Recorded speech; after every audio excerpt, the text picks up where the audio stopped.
Is it growing a little bit? Come closer here. Come closer here. Come closer here. I want to see.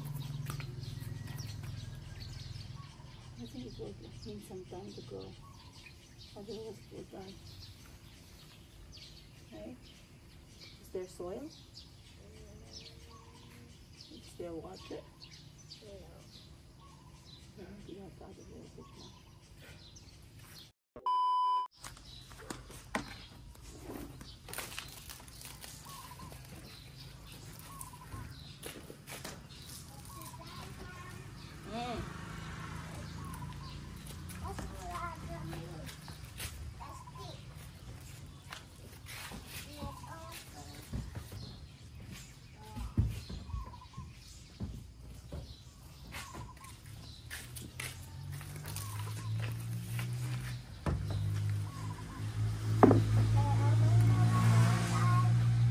You want to go inside? You want to go inside?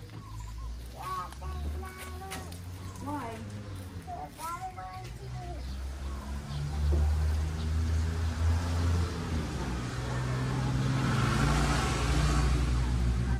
A few. Tayo needs to get to the dentist.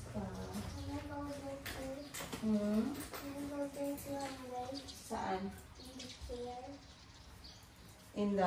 Ay, wag na kay yesterday. You are fighting a lot, Gani.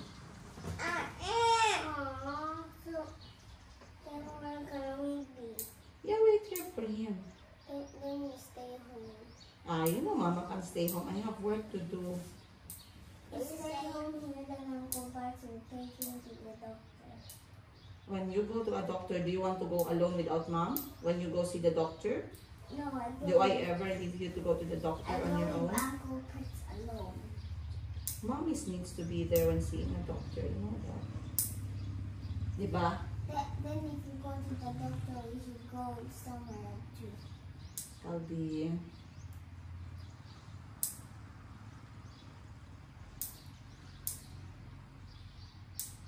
Can you watch TV? Can you watch TV? Hey, you have not had breakfast, you have not brushed your mouth, and you're asking for TV. Is that the right thing to do? Is that the right thing? Yeah. Where are you? I need to cut your nails.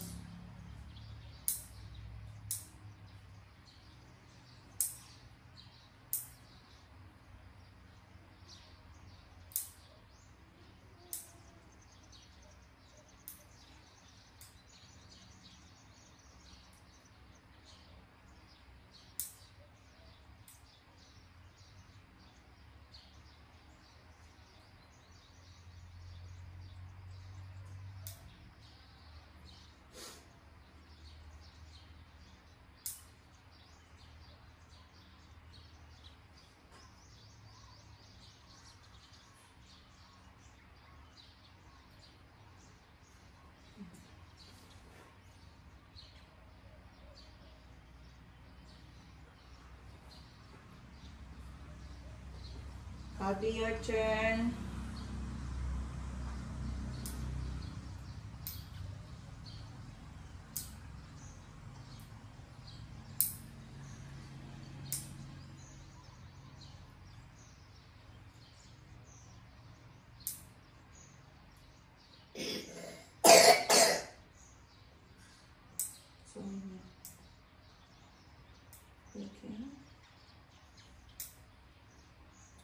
have to drink.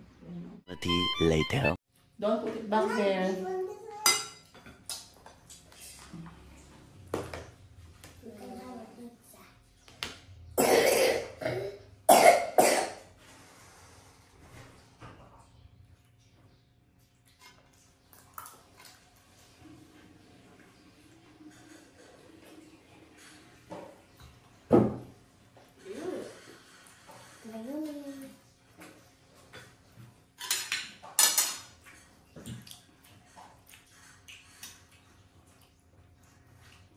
Hey, Raymond. Mom, I thought today was supposed to be a romance, right? Maybe there's no chapati. And Mom wants a party. Maybe.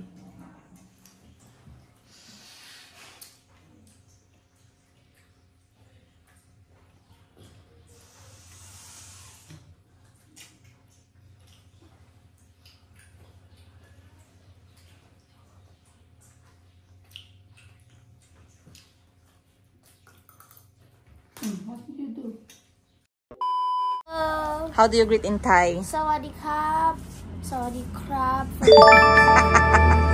How much Thai do you know now compared before when I last left you? Probably 20% more than I knew last Let's try to do conversation in Thai, okay? Are you ready? Yeah. Ready ไหมคะ ครับ สบายดีไหมคะ สบายดีครับ ฉันชื่ออะไรคะ พร้อมชื่อคาฮิลครับ อายุเท่าไหร่คะ 12 ครับ เก่งมาก เก่งมากค่ะ พูดภาษาไทยเก่งเนาะ นิดหน่อยครับ ชอบอาหารไทยอะไรคะ ส้มตำครับ What did you even say? กาฮิลก็เล็กถูก yes กาฮิลชอบ ไทยแลนด์ไหมครับ ไม่คะ ชอบไทยแลนด์มากครับ มีเพื่อนเยอะไหมคะ Titan S ครับ มีเพื่อนเยอะไหม What does that Do you have a lot of friends Yeah That's Titan S Titan S and Tintin and กาฮิลรักคุณแม่ไหมคะ พร้อมชอบแม่มากครับ ชอบไม่ใช่รักเหรอ ลาก รักแปลว่า love Yeah รักมากไหมคะ ฉันรักคุณ พร้อมรักขึ้นแม่ครับ เอ้ย Kyle, good. You can converse now. Good job. At least you did not fold. Okay, I would like to comment on. I would like you to comment on the video we did last night. Remember, we did an interview about you traveling alone, right? Did you, totally, like, in general, did you enjoy your travel? Yes Okay, so we have some comments here I would like you to answer. Can you sit properly? Okay, so first one here, someone said from Marlene, Mom Marlene, big boy, proud of you, Kahil. I'm proud of myself too. So what do you say to Mom Marlene? Thank you so much. Okay, then someone said, wow, Orlino, Ma'am Orlino Jocelyn, wow, I'm so proud of Kuya Kahil. Sana ganyan din ang anak ko, independent. So she said that she would love her son to be like you, very independent. What's your comment about that? Thank you for supporting me and complimenting me about me being confident and strong. What's your advice to someone who is 12 years old, who's scared of traveling? Try not to think much about the flight. Try not to stress so much. Louder enough. Try not to stress so much, and you can always just try to calm down, maybe watch a bit of videos, but you really have to focus on your flight sometimes. Just don't stress about it. You can think about it, but don't go like, Don't oh my goodness. overthink. Yeah. Like, what will happen if I can't go to my home? What if an accident happens? Don't think about that. Just Enjoy. Enjoy. Have an open mind. Nice, thank you. Next, someone said, Ma'am Jurgen, sabi niya, you look like Bruno Mars. Yeah. Give them a song of Bruno Mars. If the world was ending, I'd wanna be next to you. Sabi ko na sa inyo, may nagmana sa pagiging singer ko eh. Next, someone said, Kuya Calvi was so cute, he was trying to listen from the wall. That was funny. Yeah, he's a spy now. He's a spy. Okay, next. Mom Michelle said, Kahil, you're so smart and you are very nice, Kuya. You are independent at your age. You are very sweet. What do you say to Mom Michelle? Thank you for the support, because my mom and dad always try to tell me what I should do, what I should be confident with, what I should not worry about. That's why I'm more independent, because my mom and dad is helping me a lot. Okay, good job. Shake hands for your interview. Very good. Yeah. And a lot of people said, Kuya Kahil, you need to be a promoter of Jollibee, because they laugh when you said, why are people going home this summer? And then what did you answer? Jollibee. Because they wanted to Eat Jollibee. eat Jollibee. You think they will come home for Jollibee? Yeah, it's so good. So funny. Okay, thank you, Kuya. Yeah, you know, if you go to Philippines, if you're from another country and you ask people what restaurant should I go to, 70% of them will say Jollibee, 30% of them will say Chowking. Chowking? Who said that? I watched a TikTok video. He went to, a foreigner went to Philippines, and he asked, what should I eat at a restaurant? And everybody commented, Jollibee, Jollibee. So I know. That's not what I'm thinking. Like, everybody comes home to eat Jollibee. And do you know how much is Jollibee, like, if you want to have a business, Jollibee business, how much do you need to have your own Jollibee? 500 million pesos. No, lower than that. 50 million pesos. 50 million pesos. Only. Only? You make that sound so cheap. Just joking. Anyway, okay, thank you, Kuya Kahil. Ayun guys, narinig ninyo, Kahil reacting to your comments. Yeah, he's very appreciative. You can do your thing, love. But next time you put Vaseline ha when we're going out. Your skin is quite dry. So he's very appreciative of the comments, and he enjoys. Meron ka isa lang, sabi ng tatay, sabi niya, narinig ko nag-uusap sila sa kotse. Ngayon, sabi ni Kuya Kahil sa papa niya, kasi sabi ko kay Kahil, if someone is going to approach you and ask you out for eating or for food, or going to treat you in a food or Jollibee, whatnot, once you arrive Philippines, just politely decline. So, magsabi ka lang na, no thank you po, ganun lang. No thank you po, I would love to stay here, wait for my flight, ganun lang. Ngayon, narinig ng tatay niya, bakit naman daw siya lalapitan para i-invite kung hindi naman daw siya kilala. So, sumagot yung anak ko, kasi yung nanay ko, maraming siyang nakakilala sa kanya dahil nga nagbablog siya. Tapos sabi ng tatay, bakit kilala ka din? Siyempre kasi nakwento naman ng nanay namin yung kami, magkakapatid, ganun. So yung tatay nila biglang natahimik. Hindi kasi siguro naiintindihan. Hindi kasi pala yung tatay nila eh. Hindi siya pala internet. Ganun. Ano lang yun siya, nanonood lang yun ng mga show, ganito, ganyan. Pero football lang siguro ang pinapanood nun, ganun. So wala siyang idea ba sa ganap-ganap ng buhay. Pero anyway, I don't mind that. Ang importante lang naman ay sinisigurado niya yung safety ni Kuya Kahil. Medyo nagkasagutan nga kami guys, dahil nga sabi niya sa akin, bakit kailangan daw ni Kahil magdala ng check-in? Sabi ko sa kanya, okay lang naman yan, kasi meron namang magdadala, meron namang mag-a-assist sa kanya. Dito naman sa Pilipinas, pag humingi ka ng assistance, lalo naman sa Philippine Airlines, maraming on-ground staff, tumutulong naman talaga sila. So, hindi naman dapat siya magkaroon ng anxiety level dun, guys. So, hindi naman siya dapat ma-anxious. So, medyo nagalit siya sa akin. Medyo lang siguro, no, na next time daw, hindi na kailangan ni Kahil na mga ganun check-in. Sabi ko, okay lang yan. Buti nga yan at may practice na. So, pag nung nagalit siya, nagalit din ako. Hindi na ako nag-reply. Di galit kaming dalawa. So, what?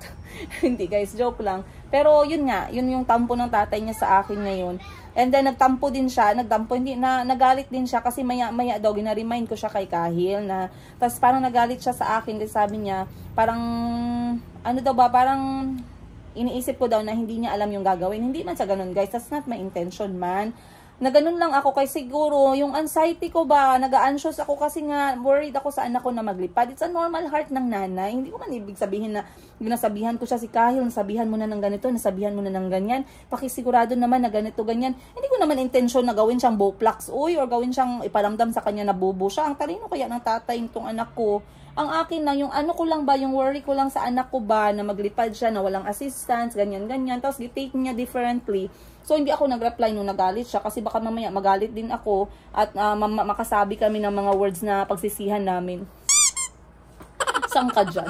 So, anyway, andito na kami ngayon sa shop ng ate ko kasi sa baba nito ay yung dentist ni Kahil. Meron kaming schedule ngayon at 9:30. 9:17 na. So, I believe in 10 minutes or 15 minutes nandyan na si Doc. So, dadalhin ko na si Kuya Kahil para sa kanyang scheduled appointment for cleaning. And, pagkatapos nun, diretso na kami sa salon para sa kanyang paglilinis ng kanyang paa. Hindi naman siya marumi, pero at least maganda lang siguro malinisan yung gilid. At hindi pa talaga siya naglagay ng ng tawag nito, ng lotion. May lotion ka dyan, Jo? So, ano na lang,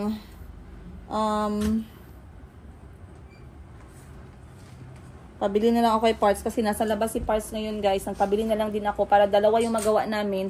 Hindi na kailangan na magpa-drive ako ng kotse. Sabi ko mag-tricycle na lang kami kasi Parts mag-focus na lang siya dun sa tindahan. Dahil kailangan na siyang i-set up nga yung bago naming lilipatan. At ngayon, dahil wala si Miss Josel, may sakit siya, magpapahinga muna si Miss Josel, guys. So, habang ang lahat ay busy-busyhan, titry natin na maging productive. Pero, first things first talaga muna, no? Yung mga kailangan ko munang gawin kay Kuya Kahil. And because kasal na ni Madam Ten Gibbs, kailangan ko na rin siyang dalhin para magsukat ng kanyang susuotin mamaya.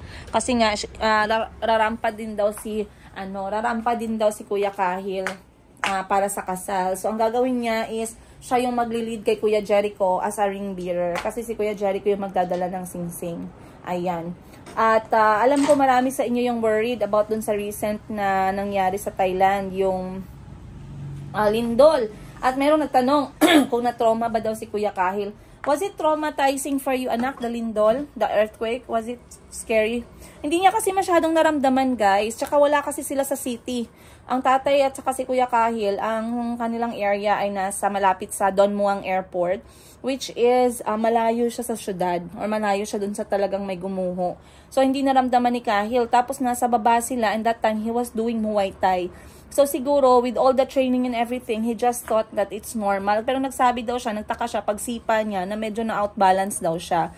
Hindi niya naisip na lindol pala yun. So, hindi naman siya na-trauma. Salamat naman. Kasi ako, guys, to be honest with you, nung nagkaroon kami ng lindol dito sa Jansa na 7.2, I was pregnant with Mayumi that time. I believe I was 8 months pregnant. Manganganak na ako kay Mayumi. Yes, manganganak ako kay Mayumi nung naglindol dito sa Jansa ng 7.2. Pinakamalakas na experience ko so far. Ayan. And I was pregnant. We are in a 2-floor house. Umuulan pa that time. It was traumatizing. Hindi talaga ako makatulog na ng mga second floor. So, hindi na rin ako nag-check-in sa mga hotel-hotel na matataas, guys. At, nung afternoon, talagang sa 1 floor lang ako natutulog na hanggang sa nakalipat kami. So, it was such a very scary moment. So, I understand kung bakit maraming nagtatanong kung na-trauma ba daw si Kuya Kahil, no? Ayan. And, ano pa ba yung mga comment dito na gusto kong sagutin sana ngayon? Yun. Sabi dito, Kahil is handsome princess. Thank you so much po. Then may nagsabi si Ma'am Manuela Solis, I'm very proud of your son, Jane. Good night. Then may nagsabi, Kahil is a smart boy. Imagine he traveled alone. Kasi may nagsabi nga dito, sabi niya, tawag nito, sa abroad daw, normal na daw na nakikita yung mga bata na nagta-travel daw alone, which is true. Kasi nung nag-travel ako papuntang Singapore, and I also traveled to UK, doon ko nakikita yung mga bata na nagta-travel lang mag-isa. Singapore at saka sa UK. Sa UK nakikita ko yung mga bata, teenager 12, 13, 14, 15, they are in and out of airport na. So, nasa atin lang naman, sa kultura lang naman natin mga Pinoy, yung medyo nahihirapan tayong i-let go yung mga anak natin. But the world is changing. The world is now different. The generation is improving very fast. And right now, it's not time to be scared. right now it's not time to close our mind to new things. Right now is not a good time to not open, to not take risk. Kasi the world right now needs courage. Kailangan ng world ngayon na mas bata ka, mas courageous ka, mas better. Okay? Mas ready ka mag-take ng risk, then there will be more chances for you. Kasi then, how would you know if you will fail on something? How would you know if you like something?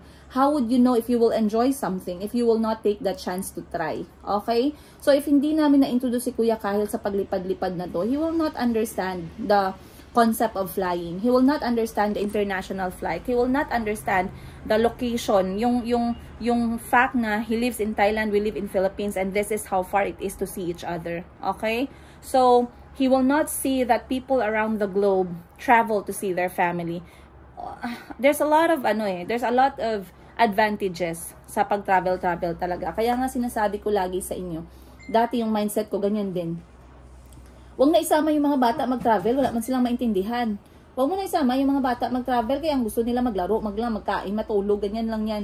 Pero hindi.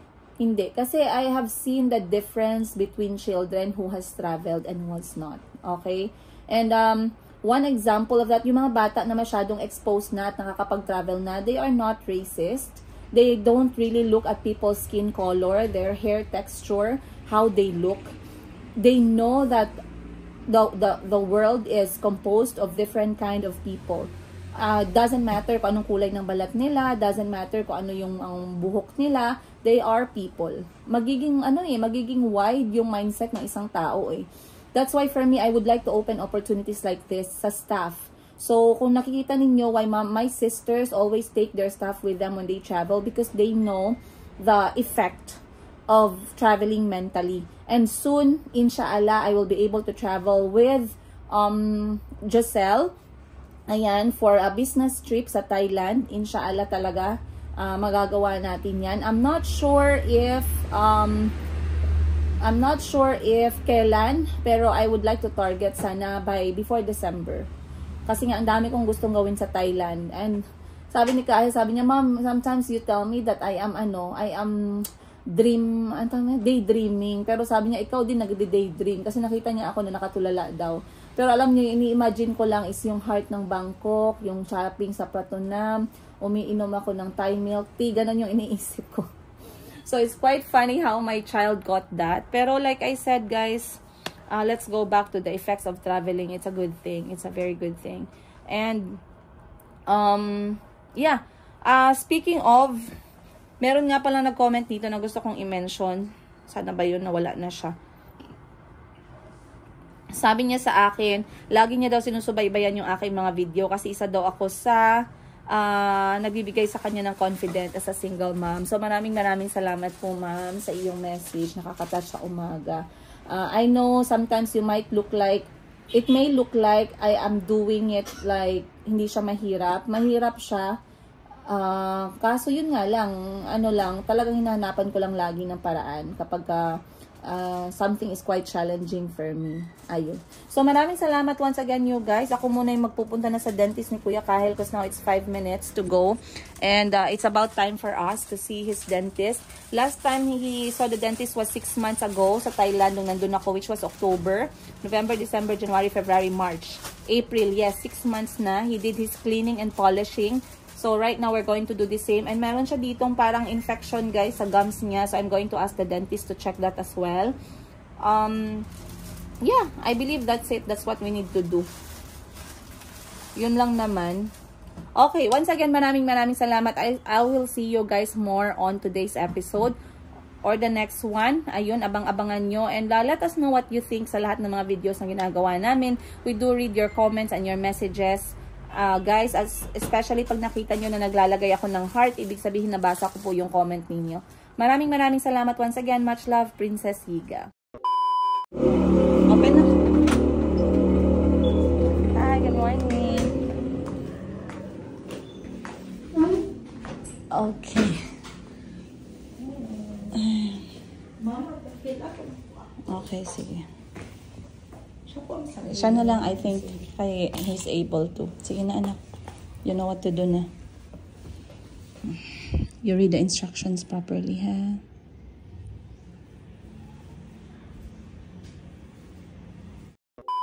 Alright guys, so Kyle is now having his teeth clean with the dentist. And meron kaming problema konti kasi merong nagsiswell dito na part sa taas ng K9. Dito na part. So sabi ng doktor, kailangan daw ipa-x-ray kasi nga baka tumutubo na yung K9 niya and then nandun pa yung baby tooth niya. So kailangan yung makita para malaman ni Doc kung bakit nagsiswell, pero bibigyan niya kami ng antibiotic kasi nga nagaano siya guys, nagahubag. So masakit daw sabi ni Kuya Kahil. So ngayon cleaning lang muna kami, cleaning, polishing at saka fluoride, and then x-ray na lang kami next. Don't just do this one, okay? So you need to pass it through here, under here, and then on the other side. This one, not just this. Okay. Under the gums. Under the gums. So on one side, just on this, and then this one. You will feel it, Kahil, when it goes under, yeah? Okay. And then this one, same with this. Ano nga ang main purpose, Doc, ng flossing? To remove To remove the. May mga food na ka-stuck. Yes. Are you listening, Kahil? And then on the front side. Front. Okay. So each and every line. Each and every line. So two ways. On each side, do it two ways. This and then this. Not just on the side, ha? Not just because there are particles that. Dentist, we don't have money for dentist. You are very lucky. You floss, you do what? Sabi ni Doc? I don't only go in the What are the go under the teeth.